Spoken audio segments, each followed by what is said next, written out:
Hello and welcome to Go Ballistic, the Scottish Sun's weekly Scottish football show where we take a look back at all the big talking points from the weekend. Now, if you are a regular viewer on YouTube or listener wherever you get your podcasts, you will realise that I am very much not Kris Boyd. But don't worry, Boydie is on the way in just a few moments. Now, I'm not Kris Boyd, but last time I checked, you are still Roger Hannah, Scottish Sun Side of Sport, Well, yes? I hope so. I actually feel like Declan Donnelly. I'm standing next to a straight man in a shacket. So, well, it's a bit confusing, but we'll carry on. That's the style, Roger. See? Anyway, happy transfer deadline day. Yes, it's been quiet so far. Rangers have announced Lyall Cameron from Dundee and a pre-contract sale coming this summer, a bit like Celtic and Kieran Tierney. Aberdeen have just signed, I think it's Matt Nooster, and I stand to get that pronunciation correct. Another defender. They could do with another defender, one that can keep the ball out the net, because the previous defenders haven't been very good at that. But we're expecting more. We're expecting more from Aberdeen. We're expecting more from the likes of St Johnstone. And we're expecting something from Celtic Park. Celtic Park, where we will start. So the big story we broke last night was that Celtic were considering a move for Lennon Miller today, a player that's obviously got so much interest in him. Where are we with that one? Well, Celtic have had a bid knocked back in the last few days for Lennon Miller, as have Udinese, as have Empoli. Motherwell are determined that they're going to get something in the region of £4.5 million for Lennon Miller. 18 years of age, 18 months left in his contract, a player who has been admired throughout Europe. And I think Celtic, if you can liken it a little bit to them losing out in John McGinn many years ago when he went from Hibs to Aston Villa, I think Celtic are acutely aware there's a big talent on their doorstep and they don't want somebody else to beat them to them. Now, that is a position that maybe we haven't been looking at Celtic saying that's one they definitely have to fill. One certainly is up front. Kyogo has gone. Yeah. Adamida, as it stands, is the only recognised first-team striker there. Should we expect Celtic to move for a striker before this deadline's over? Listen, they've been trying hard to get a striker. Kelechi Iheanacho was front and centre at the weekend on loan from Seville. I believe he's now going to Middlesbrough. They've looked at guys like Matthias Kvistgaarden from Brøndby, maybe a little bit rich at the minute for Celtic. Others have been mentioned. You look at loan options, you know, people online will say about Evan Ferguson. He's gone to West Ham today. People were talking about the likes of Danny Ings of West Ham as being a possibility. If Celtic don't get somebody, they go into the second half of the season with Adamida, with Johnny Kenny, and with Dyson Maeda, who scored a centre-forward's goal at Fir Park yesterday. I don't think it's a crisis when you're 10 points clear.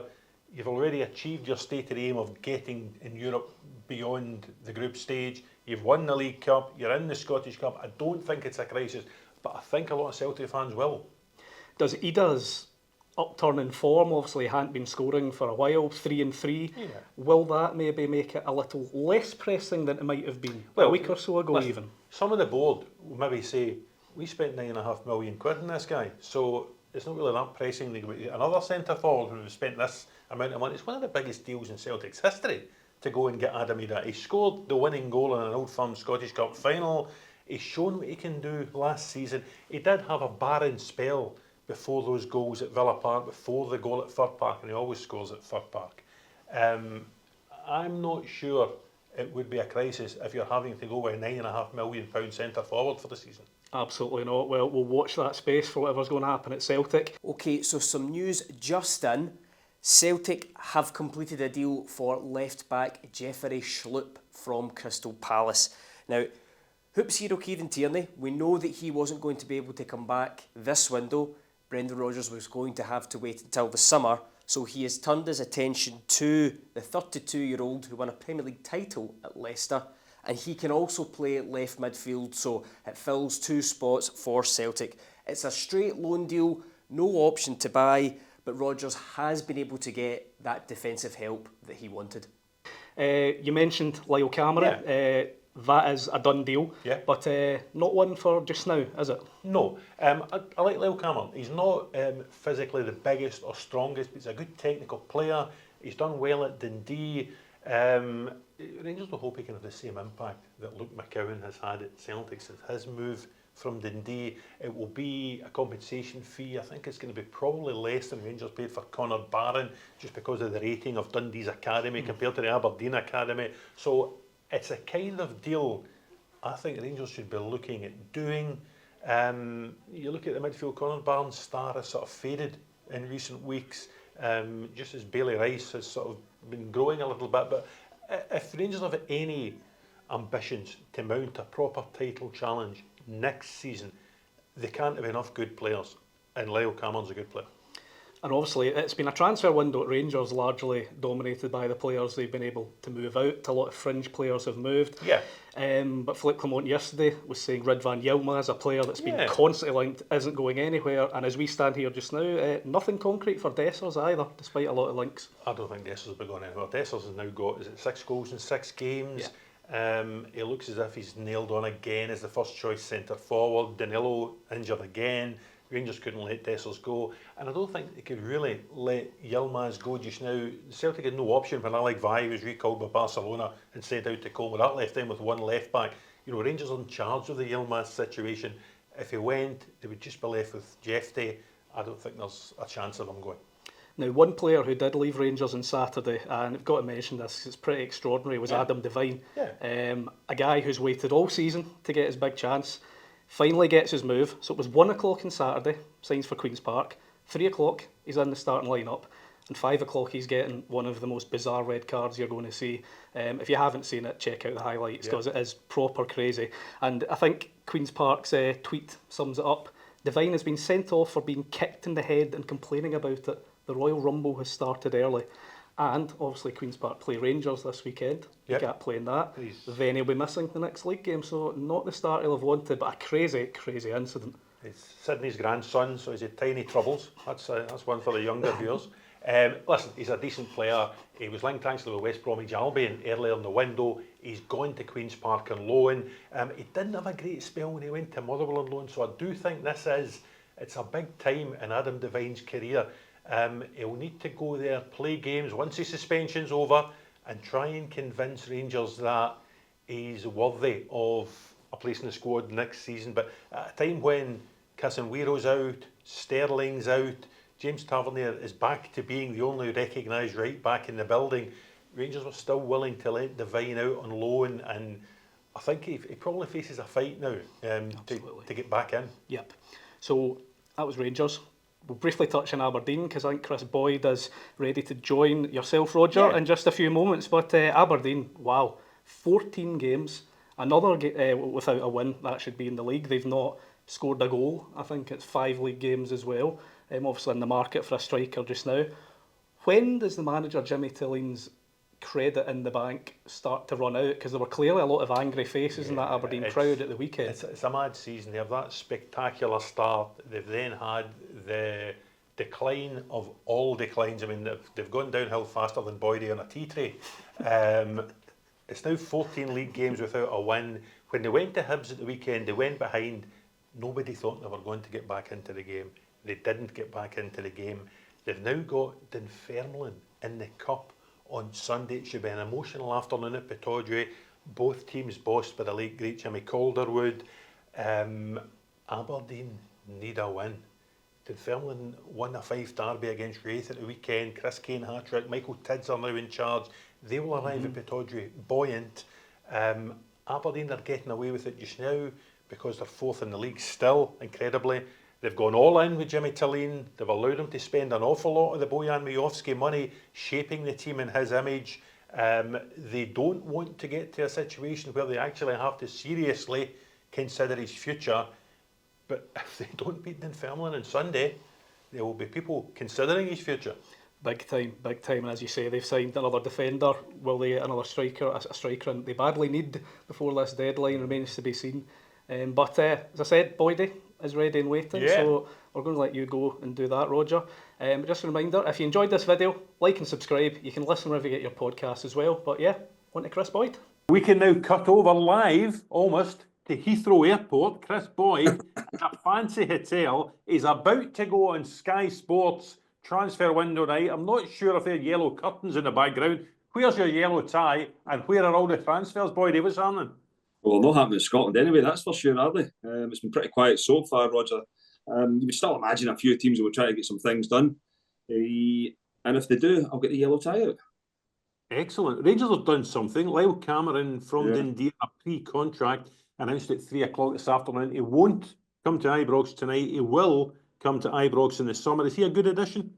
Yeah, I think he is. I mean, I think we've all had a say on, Rangers maybe neglecting, Scottish boys or British boys, shall we say, for a period of time now. And I think when you've got people that get it, understand it, and Lyall Cameron will come in. He'll have to hit the ground running because there's going to be competition for places in there. That's for sure. When you look at Raskin and Diamondi and people like that, Connor Barron's there as well. So I think it is a decent addition. I think at the age he's at, he's got time to mature and develop into a Rangers player. It's going to have a big jump from him, that's for sure. But he's shown promise in a Dundee jersey. I'm sure they'll be, they won't be happy at losing him, but at the same time they can be proud of the work they've done at Dundee. Getting players in. And something, Roger, when I look at it, Lyall Cameron's obviously got his move, but another one, Josh Milligan as well. I really like him as a player. I wouldn't be surprised if there's other teams sniffing around him as well, because he has one that's caught the eye, and you can maybe you would imagine that he'll be on the move as well. Could Lyall Cameron make the same impact at Rangers that Luke McCowan, his former Dundee teammate, has made at Celtic since he moved in August? Well, I think obviously Luke McCown's a little bit older and probably a little bit more experienced, and he's going into a team that is winning, and that's always easier. But I think when you're Lyall Cameron, it's an opportunity to make a step to a huge football club. You're going to be under pressure, but he's the progress that he's had throughout his career. That's the next step, because he's done really well at Dundee. He's performed well. And I don't think it was. I mean, it's no secret. It's been rumoured now for a number of months that Rangers were looking at him, and there was an opportunity maybe to do something. When he was coming out of contract, and I don't think it won't be as much as what Rangers have had to pay for Connor Barron.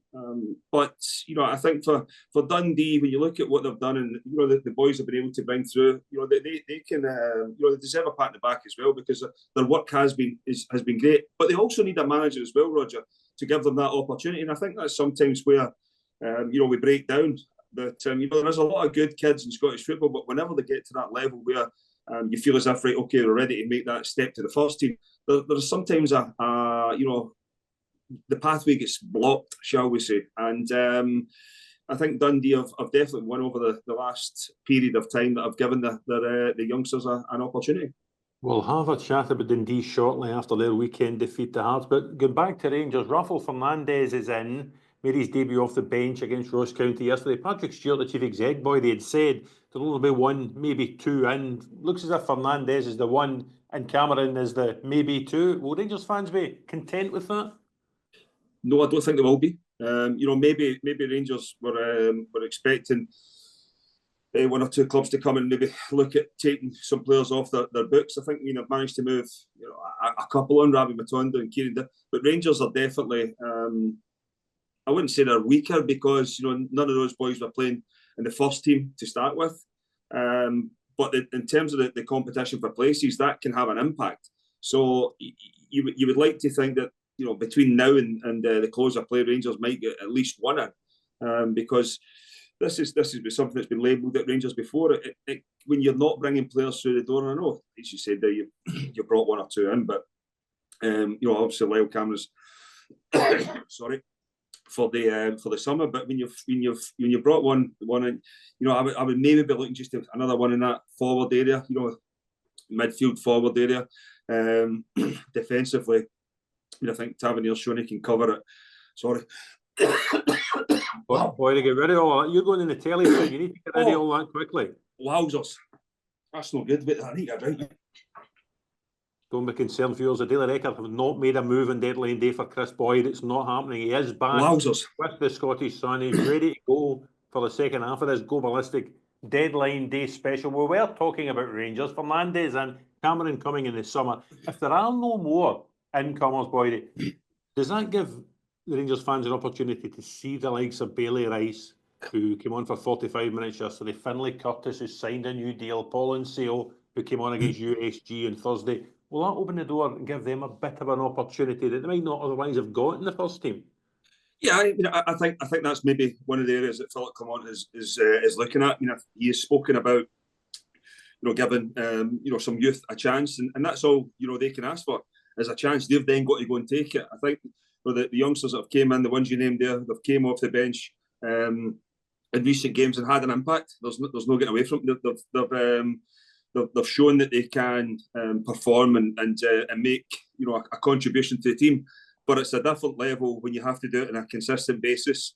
Yeah. And also, you kind of get the feeling that, not that you're always under pressure as a footballer, and you're always under pressure as a footballer at a big club, but right now, because of you're so far behind, Europe has been taken care of, and you're through. It might be an opportunity to give some players some minutes, and I think you've got to always, for me anyway, you've got to keep trying to win games of football. You just never know what can happen in football. But they beat County 4-0 yesterday with a bit to spare. Tavernier scored a penalty. Imagine Rangers having to wait to the first week in February to get a penalty, boy. That never happened in your day. It's changed days, hasn't it? It's changed days. John Suter got a goal with the first two. Yanis Hadji, now, he's a player who's out of contract in the summer. He said he wants to stay. Philip Clement says he wants to keep him. Václav Černý impressed yesterday. He is only on loan to the end of the season. Wolfsburg won 6.75 million for him. Philip Clement also said yesterday he wants to keep him. But the caveat from the Rangers manager was he wanted to keep Abdallah Sima last summer and couldn't manage it. What chance of Rangers starting next season with Hadji and Černý in the team? I think there's probably more chance of Yanis Hadji starting the team. I think that Rangers will be hoping they can get something done. You've got to give Yanis Hadji enormous credit, because it'd be quite easy for him to down tools and switch off and see his contract out and just move on. Listen, he might well move on, but he's going to get himself a better move than what he was a few months ago. Yeah. If he does decide to move on, because he's turned up, he's worked ever so hard to keep himself in the condition to come in and make an impact that he has. Černý, listen, I think that's always it's always the issue, I think, Roger, when you take someone on loan and you want them to do well, but when you don't build into, you don't have something in there where you can buy them at the end of it for a set price. Because if the club that they come from, whoever it may be, if they come in and they do well, they'll be looking to offload them and get more money. Yeah. And it is a difficult one for me to, for Rangers to shell out that money. But I think overall, those two have been probably the best two in that area, behind Iggerman or Dessers, whoever it's been. And, Philip Clement would be looking more for, from his big summer signing in Bajrami. He needs more from him. But, Černý and Hadji, whatever happens, if Černý needs to go back to his club, then that's what will happen. But he's done himself no harms if he needs to move on for there. He's probably given Rangers a problem in terms of the figure that they need to pay. And Yanis Hadji is, from the wilderness, you've got to say, got himself back, performing well, and at a level that, if he can't agree some with Rangers, he's going to get a far better move than what he was, a few months ago. What about Celtic now? If Rangers get Lyall Cameron on a pre-contract, Celtic will get Kieran Tierney on a pre-contract. They've already made a move. They've brought in Jota. He scored at Motherwell yesterday. What about Celtic before the window closes? Will they get a striker? Will they get a left back? Will they get Lennon Miller from Motherwell? Well, they're obviously in the market trying to get players. I think, Brendan Rodgers touched on that yesterday. I do think that, for Celtic, where they're at right now, you're probably only looking at if Greg Taylor's to get an injury or drop off in form, and I hope that doesn't happen. But if it does, then you're probably only looking at Liam Scales who can go to that left back area. Yeah. So there's no doubt that they'll be looking to get someone in there. But the problem is, because everyone knows that they've signed Kieran Tierney for the summer, you're going to only get somebody on loan. So the striker role as well. Listen, we've spoken about it loads of times. I think losing Kyogo, for Celtic in terms of the age of him, there was a lot of pluses to the deal.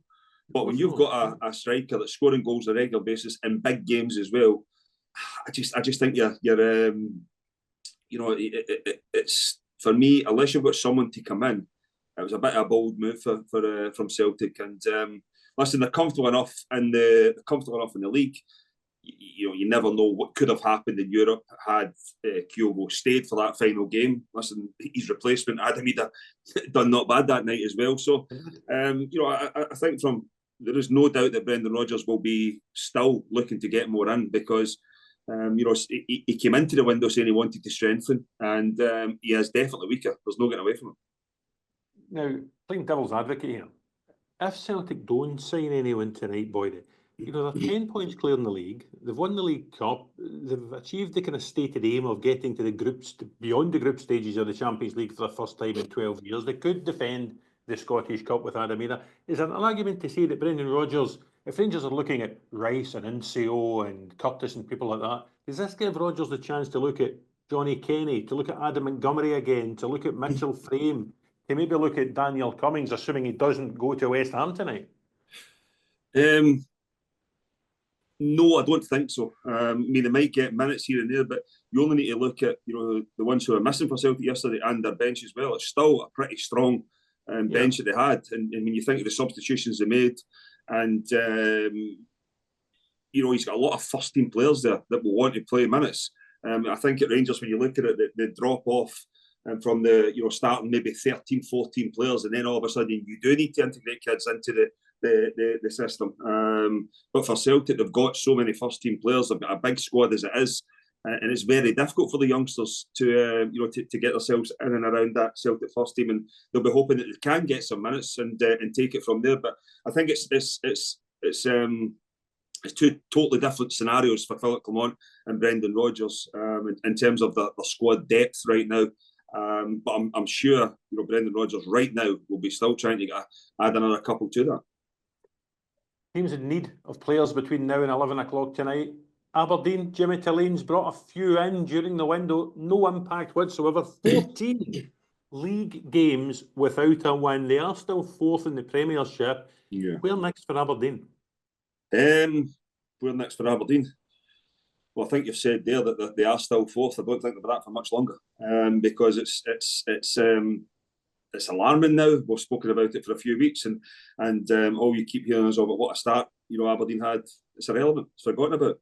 That there are now no wins in 14 in the Premier League, the Premiership.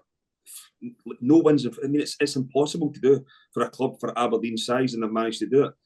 Not only that as well, Roger. I think when you look at that and you can see that the end results, but there's no goals in 5 and 1 goal in 8. Sorry, so it's worrying for Aberdeen. Where does it turn? I'm not sure. They've got another difficult game at the weekend. They're Fairland. I'm sure we'll go to Pittodrie and try and make it as difficult as they possibly can for them, knowing fine well that they are conceding goals and they will get chances against them. You just never know. But you're then fast forward in a few weeks. Is it St Mirren when they come back? Yeah. No, sorry, is it St Mirren or Dundee? I can't remember. Dundee at Dens, I think. Dundee at Dens, and then Kilmarnock as well. And I think it might be Celtic. So I mean, it was St Mirren last week, wasn't it? For Aberdeen, it's a tough run. Again, as I said, I'm not going back and saying I told you so. At the start of the season, they had a lot of games that went for them, and they got over the line. So you can't have a go at them for them, but you kind of knew that they were going to drop off, and it was how they were going to react. I didn't expect them to drop off like this, but it's alarming. And I think there'll be a lot of Aberdeen happy clappers there that the start of the season they got, and because they're still in 4th place. But trust me, that's about to change in the next few weeks, because it's not going to improve, because it's worrying. Well, our dear friend Gordon Duncan told me on Saturday as they were losing 2-0 at Hibs Boyd that when they were going well at the start of the season, they were outperforming their XG and were always expected to regress to the mean. Your thoughts? Sorry, say that again. Can you cut out there? No, I'm not going to say that again. I was only kidding you on. Basically, it was saying. I tell you what I will say, Roger. I mean, when you look, it was over 3,000 Aberdeen fans here. Oh, the punters have been brilliant. I mean, they're all. They love you and they love their team. Yeah, they are all in. They want this to work. Dave Cormack's all in. He needs absolutely. Alan Burrows and I'm sure they'll be working tirelessly behind the scenes to make this work. But I'm afraid to say, when you look at the start they had, it's a long time ago, and the drop off is alarming. And if I was an Aberdeen fan, it's past the stage of worrying. It must be the maddest season ever, I think, Boyd, below the top 2, because Dundee United are 3rd, having lost 5 out of their last 6 in all competitions. Aberdeen are 4th, 14 without a win in the league. Motherwell 6th without a manager and losing to Celtic again yesterday. It's not that long ago you and I were debating in this show whether Hibs or Hearts might finish in the bottom 2. They're both going to finish in the top 6.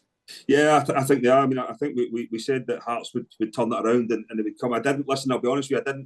I didn't expect Hibs to go on the run they went on, but fair play. To David Gray, I think that he's got his team firing right now. He changed the formation. They've cut out the mistakes.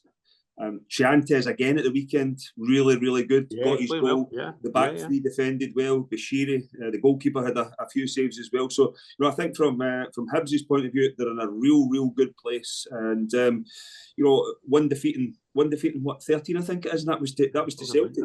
So, I mean, they are they're confident. Difficult game on Friday night at Somerset, I'm sure. Very much.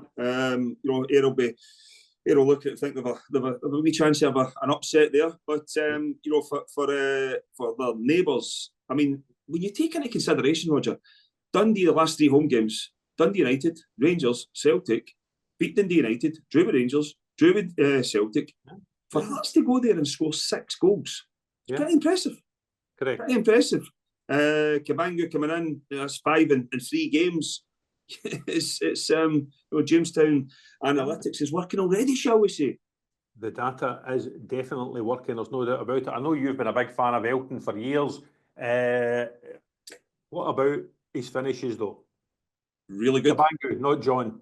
Really good. I think it might be when you look at even Lawrence Shanklin as well. That he seems to have played better when he's had someone with that little bit of pace in and around him to stretch the game. And I must say, his finish at the weekend was excellent. Great first touch and hit. He looked as if he had that on his back. He wasn't thinking about thing. Spittle a great strike as well. Yeah. But no, I think the when you look at Hearts, there were maybe, and the games we covered earlier in the season, there was maybe a slow tempo to their build up. It's the opposite now. When you look at a lot of the goals at the weekend in transition, balls quick down the sides and away, the strikers went and caused problems for Dundee, and they'll be, I think when you look at Hearts right now, 5 wins and 6, they're going in the right direction, that's for sure. And your old boys are Kelly going in the right direction, Boydie? That was a big win for them. It was a big win, and do you know something? I'm glad as well in terms of. You look at the goal that Kilmarnock lost a couple of weeks ago at Hearts, obviously with their goalkeeper making what would be deemed probably years ago as a foul, but now when you've got the advantage of looking at it a couple of times, it's never a foul. I mean, it's never a foul. I think Watkins just goes and challenges for the ball. Walton's all over the place, the exact same as Ahura was, for Kilmarnock a couple of weeks ago against Hearts. So now listen, for Kilmarnock, they've ended a poor run. They had no wins in 4 going into that, but now all of a sudden that victory there, 3 points off the top 6. I'm sure Derek McInnes will be looking at saying we've got a wee chance here as well. So it's going to be an interesting end to the season. And saying that, we all had St Johnstone written off as well. Listen, I was going to say to you, Boydie, before you go and get that yellow tie on, what about St Johnstone? 3 straight wins. Yeah. You've played with a few bozos over the years, but what about Mr. Mikulic? What a turn he's putting in. Well, it's signed him as a centre-back. It was well just playing him up front. You're not wrong. He's the only centre-back they've got, and he spends most of his time in the opposition box. But no, listen, I think when you look at St Johnstone, we're dead and buried. 3 wins in a row now, 2 against Motherwell, and then obviously going to St Mirren and winning. It's no easy to do. When you look at St Mirren, they make it difficult for you. They ask questions of you. I must add, it was an absolute shocker. It was a penalty kick. Yeah. So St Johnstone got away with that one, that's for sure. It was a penalty kick. I've been a big fan of Elton. You were a big fan of Elvis for years, so when Romero doesn't get that penalty. That was a penalty kick. There was no getting away from that.